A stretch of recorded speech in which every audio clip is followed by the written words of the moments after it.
Welcome to Blizzard Fire. We hope this video helps fire up your solution.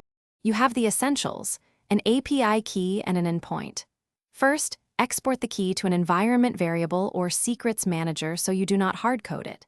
Next, pick the exact endpoint and method, get for reading, post for creating.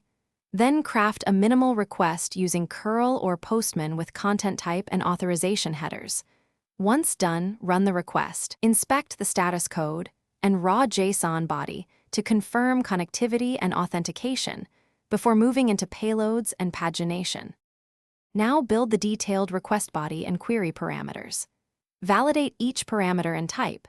Strings, numbers, booleans must match the API spec to avoid 400 errors. Use JSON bodies for complex data and include correct content type and accept headers.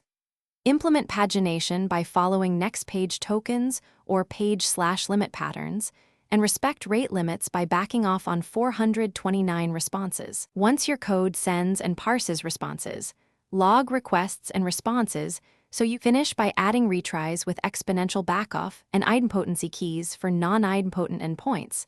This prevents duplicate operations. Then sanitize and map response fields into your app models and securely store only the necessary data. Make sure to monitor logs and alerts for failures. If things go wrong, first inspect HTTP status codes and response headers, then confirm your system clock and token expiry. Many issues stem from malformed headers, expired tokens, or misinterpreted JSON schemas, so validate those quickly. Thanks for watching. If you found this helpful, don't forget to like and subscribe.